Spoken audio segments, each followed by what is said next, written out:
All right, welcome to a special episode of Dealer Talk. Hanging out with my good friend, Erik Nelson. Good morning, people. And we got a special guest, just played a round of golf and decided to take a moment to talk shop. We got a close friend and a great guest to have on the show today. We're going to kind of be talking about a topic that we haven't really covered. It's a topic that's, it's near and dear to my heart, and that's service in the automotive industry.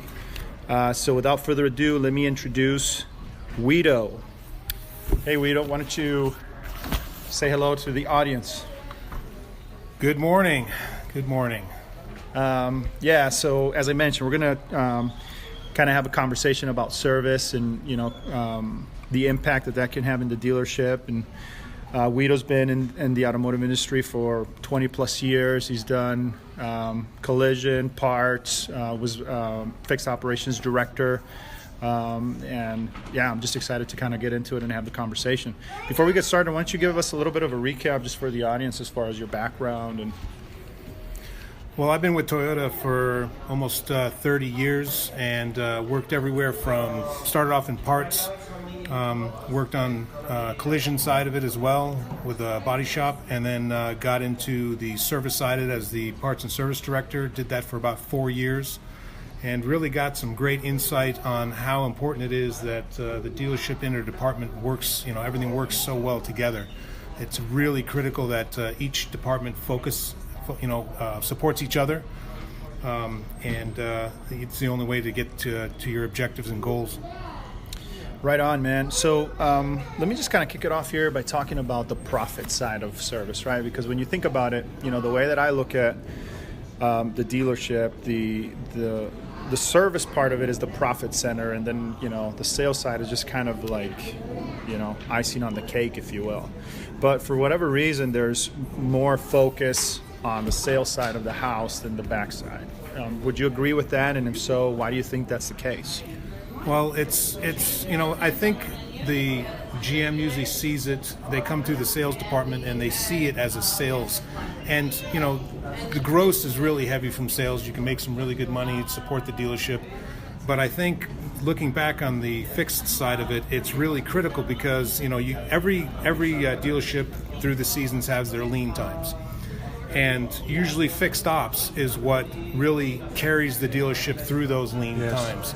A good GM will recognize that and give the support and, help transfer their customers from sales once they make that purchase, and then bring them over to the service and parts sides and introduce them. Good salespeople will do that and, keep that retention going, because we all know how important customer retention is. Yes. Have you seen a change as far as with your background, having been in parts and service both, have you seen a change from, because I know right now probably dealerships across the nation are more focused on the service side, right, as they should be, because that's profit you can count on, right, that's solid. Have you seen a shift, and what is the shift that you've seen there, with your experience?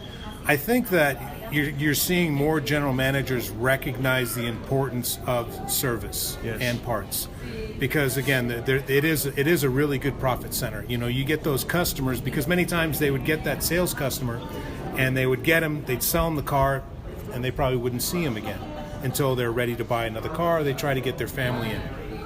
Now they're starting to recognize how important it is to make that transition for that customer from being a sales customer to being that service customer, because they know and they can see, okay, if we hold on to them and we have them coming back and we satisfy them, then they're going to come back and buy another car from us. This is common sense. A lot of people know this, but it's like it sometimes gets forgotten. Yes. Yeah, but don't you think that the GMs and the GSMs, for the most part, right? This is kind of a general statement, but don't you think that the focus is more on acquisition of new customers than it is of kind of mining the customers that you already have? Yeah, I agree. I think it has been, but I think as Erik said, that it is changing. The manufacturers are pushing for that change as well, because they understand the importance of retaining that customer, the quote unquote retention of that customer, right? Because they see the value in having that person stick with that dealership and bring their family, their friends, because they're having that exceptional experience. Well, I think that there's still although maybe the recognition is there, I still think that the balance is skewed heavily towards sales, because from my consulting, I can tell you that the front of the house gets all the budget and nothing ever goes back to fixed ops. And whatever little bit, the little crumbs that kind of trickle back there, it just doesn't justify the amount that they're spending on acquiring new people than they're doing on focusing on the customers that they already have, the customers that already said yes to them by purchasing a car, that are continue to say yes every month when they come in to service their vehicle there. I don't know. I just feel like it's just not balanced, right? And when you break it down through attribution and ROI, are you really getting the bang for your buck when you're spending, I don't know, some cases you see $20, $30, $40, $50,000 a month on new business acquisition. In some cases a lot more than that, yet the back of the house just doesn't get nowhere near that budget. No, I've worked for dealerships. I mean, the last store I worked for, they had a decent budget. They put about $10,000 or $15,000 a month towards it, and I thought that was a pretty good amount for that store. But you're absolutely right. The budget for parts, and usually there isn't a budget for parts at all. Usually they're given a little, part of a page, a little corner of a service ad, and service will get the majority of what's left over. But yeah, it's the advertising budget on the service side has never been very big. And I think that's being lost, because the potential for being in that service side, I think the potential is just incredible. It's huge. Yes. And I think a lot of times it's just being overlooked, because many of these people come up through the sales and they focus mostly on what they know. They just don't know that. I think that's the key, and I was gonna bring that up. And this, a general manager said this to me, a couple of years ago. But he was like, the reason why the focus is on sales so much is because the people that are in charge were salespeople, and then there were GSMs, and they were on the desk, and so they bring that sales, background with them. So obviously that's what they're focusing on. And a lot of cases, and I don't know if this is 100% accurate, to become a GM, if you have to have some sort of service background. But a lot of, just from my conversations and things that I've heard from some of these decision makers, they don't even, I've heard statements that they're like, hey, listen, I don't even understand fixed operations that well. Like, it's not my strong suit. That's why I need to have somebody that on my team that really understands that, because, I really don't understand it.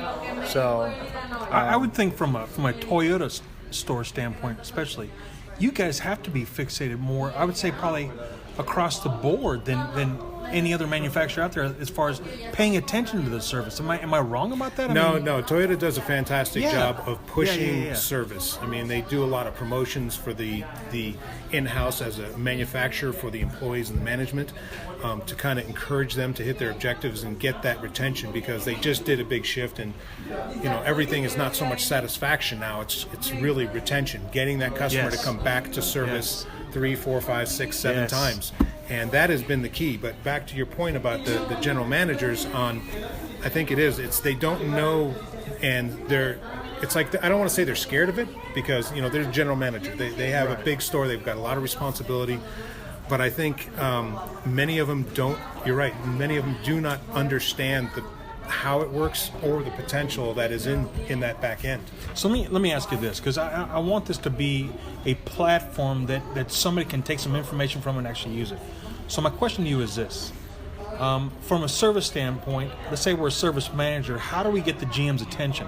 What are things that we can do that are maybe not normal, in order to say, hey, listen, why don't you join me and come on here in the back of the house? Let me show you what my thoughts are, how we can retain more customers versus get so involved in acquisitions. Let's go ahead and retain the customers we have. Let's utilize that profit center. Let's just maximize that profit center. I mean, what are things that we can do from a service standpoint, maybe from a parts standpoint? What are things that we can do? I think the key is really communicate with your general manager. Really let him know where you're going, what your plans are, and what it takes. And obviously, mostly service departments, you're looking about a 75% margin, and in the parts side, if you're lucky, you're doing 35 to 40%. And if they can see, and it's again ROI. What you're making this investment on sales, or on service, and you want to get a return on your investment, and you just have to have that communication with him. Show him where you're, a roadmap of where you want to go with the store, right, and the steps that you need to take, and again, communicate with him on what needs to be done to get to that next level. Because you can show him, okay, if we do this, we're going to retain this many customers, and that's what it's about. Again, it's keeping those customers coming back and back. Because if you get them to come back in service, they're going to buy another car. They're going to work on, they're going to use your parts department. That's what it's about. And I think it boils down to the communication with your GM. Right. So to kind of tie this to the front of the house for a second. As obviously you were a fixed operations director and service manager, you manage parts as well. Did you ever see salespeople engaging with the service department to generate business?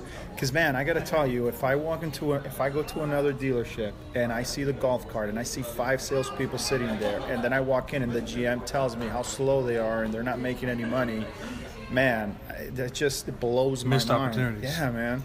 Like if I was selling cars, I would be, if there's nothing to do, I'd be in the drive, man. That's where I'd be. Hey, what cars do you have that have 100,000 miles in here today? You know what I mean? Like, what can we do? Can we maybe work out a deal and share commission or whatever, and kind of generate business that way? Like, it just, to me, that seems like low-hanging fruit. What's the best process you've seen as far as getting the service department more involved? That's in order to piggyback off that. What's the best process you've seen where it's been the most effective in able to introduce those brand new customers to the service department and show them the benefits of that?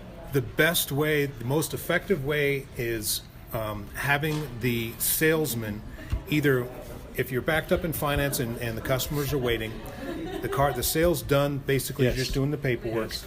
Have that salesman take that customer and introduce them to the parts department. Introduce them to the service department. Yes. Introduce them to a specific service advisor. Yes. And maybe give them like a little gift. Bottle of touch-up paint, maybe a little keychain, something. And then the salesperson gives the parts department and the service department his business card. Right. And you can do an in-house contest. Salesman brings so many customers by, he wins, whatever it could be. But that has been really effective, because then the customer knows where the parts department, more importantly, knows where that service department is.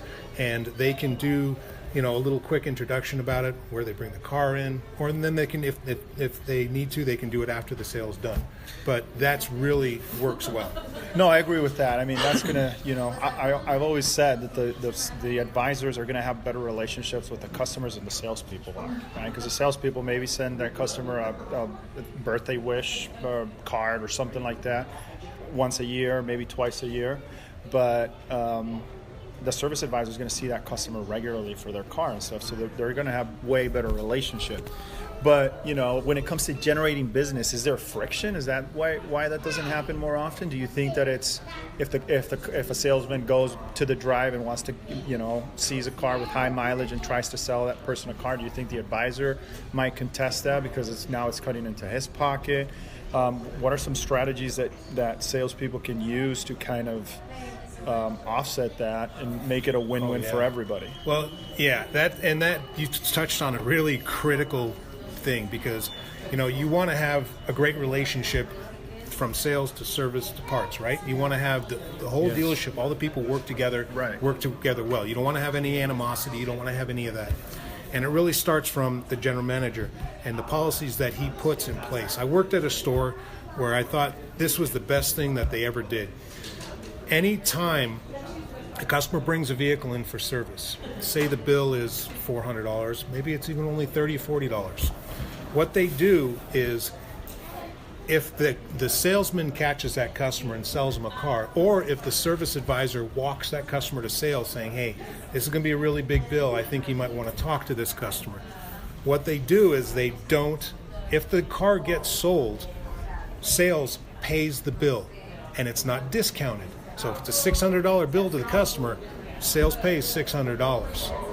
And that, I've seen that work fantastic. Right. You know, it's the only store that I've ever seen do it, and I thought it was a great program. And you never saw a service manager or service advisor ever balk about having a salesman walking around near his customers. Never complained. I love that. It worked fantastic. Let me ask you this. This is kind of a curveball, but you know, today's world of social media, we're doing a podcast today. How have you seen that benefit the service department? I mean, how can you differentiate yourself from everybody else by utilizing maybe the platform of a social media? I mean, what are some of your thoughts on things that can be done to maybe better inform the community on what you do, or have you seen it maybe being a benefit where we can actually inform the customer what's going on with their vehicle as it's there, and it has to be an overnight thing? Of that says, have you seen any benefits there? Is there something to be learned there? Oh, absolutely, yeah. Because I mean, now you know you have all these millennials out there, and you know right now they would rather get the bill on their phone, pay for it, and walk up to the car and walk up to the service department and take their car. Yeah. Not having to go to the cashier, not have to wait in lines. So I mean, social media is really important, and you have to have a social media department. You have to have somebody that is savvy with it, that understands the importance of it, understands the different platforms and how to utilize them, and then you send out everything that you do in the store, from when the customer buys a car, take a picture of them, throw it up there.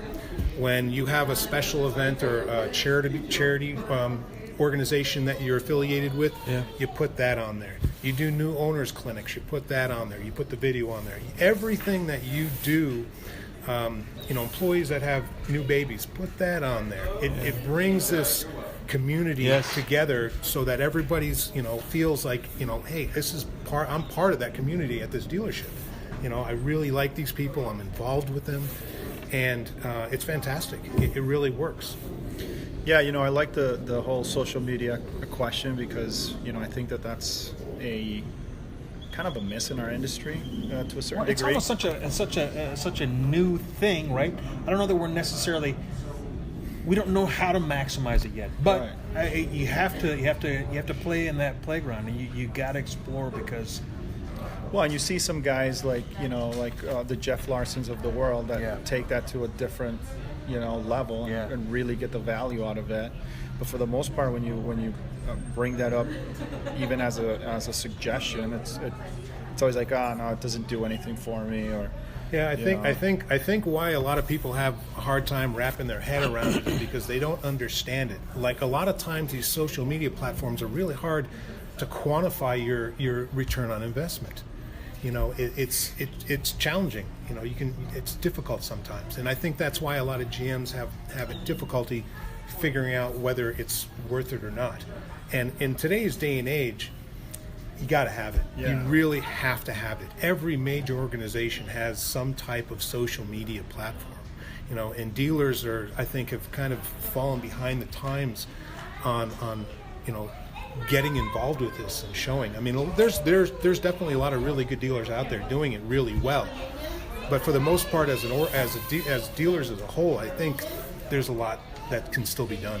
Yeah, but I mean, look, let's just talk about activity, right? Let's say that you're in the drive and it's slow for the day, and you have like 2,000 followers on your social media page, right? What if you put out some sort of an offer? And again, this is free; it doesn't cost you anything. So all you have to do is put out a message on your platform or on your page, say, hey, the first 10 customers to show up, free oil change. Okay, so you give up 10 oil change for free that day, but what if 100 people show up? Right. Because they don't know what position they're going to be in, and that's a way for you to generate some business. Or what if you're having a barbecue, right? And you put that on your social media. Hey, just come on in. We're flipping burgers today. We've got hot dogs. You know what I mean? Mm-hmm. Come on down, get lunch here on us. I think it's interesting too, is that you could actually, and this is just how my head works. You as a dealership, I don't care whether it's service, parts, sales, whatever it is, I would think that the point for anybody to win in that arena is you'd want to be a resource. So when you're taking your customer, and this is all for all the brand new salespeople out there, when you take them to the back to the service department, make sure that service advisor grabs the customer's phones with his permission and puts in there under his contacts, puts service, just service. That's all he wants. Doesn't have to know your name. Just put service. So he has some way of accessing you at all times, anytime. If he has a question about his car, if he has a question about a question, he has a way of accessing you, has a resource that ties you back into that dealership. Those are opportunities that are missed. I mean, those are, because as a sales guy, I would think that I would want my new customer to have access to my dealership at all times for any question, because I want to be the resource. I always want it coming back. I want the boomerang effect, right? Yeah. So, I mean, these are things that we have to think of kind of outside the box. What are things that we can maybe take a picture of ourselves and put that with the service? Something. So you got to, there's so many different, it's such a brand new land. It's so exciting, right? It's so exciting. Absolutely. And Sure but is. there's so, whoever gets it right and it's the most appealing wins. I agree, for sure. So, just to kind of give something that's practical that the audience can use now as we're in the holiday season, if you will. What are some of the strategies that you've used in the past that work this time of year?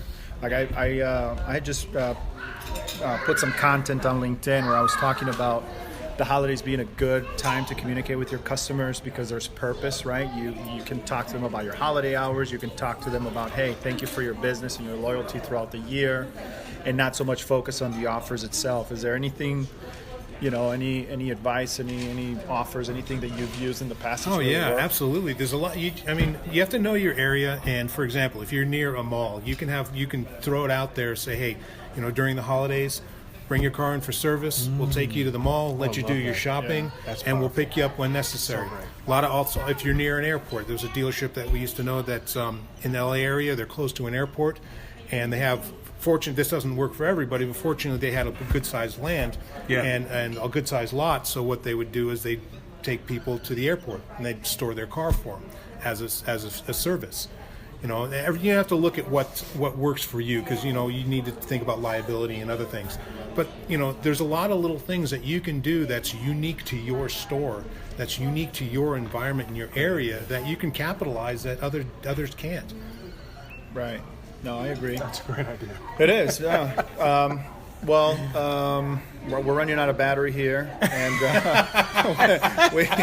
I want to make sure that we can wrap it up here really quick. Hey guys, thanks for tuning in. I'm going to put in the show notes contact for Wido. If you guys have any additional questions and you want to reach out, feel free to do that. Also, don't forget to send us your questions to Erik or myself on LinkedIn for the time being. The website's almost finished, so we'll have some news on that coming out.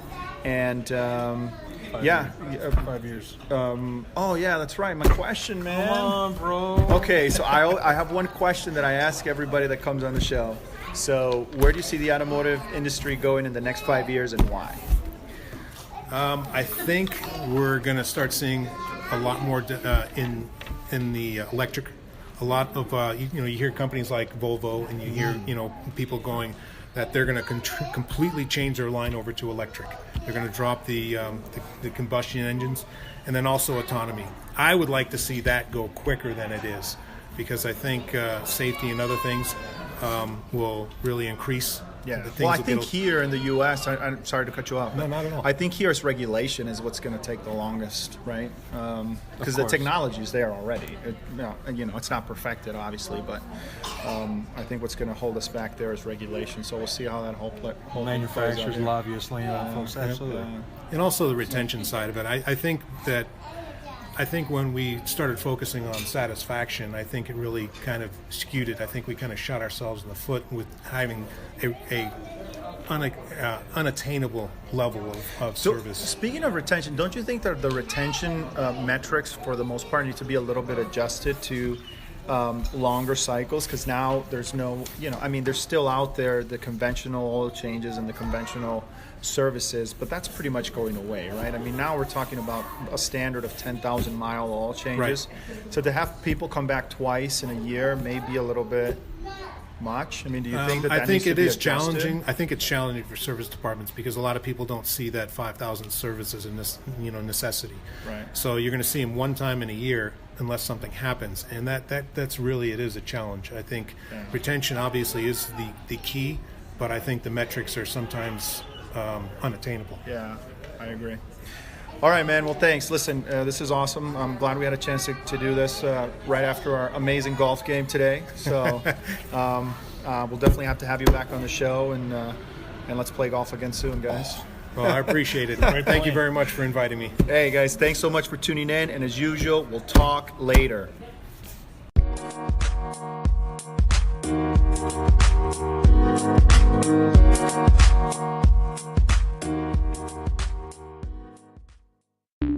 The podcast you just heard was published with Anchor.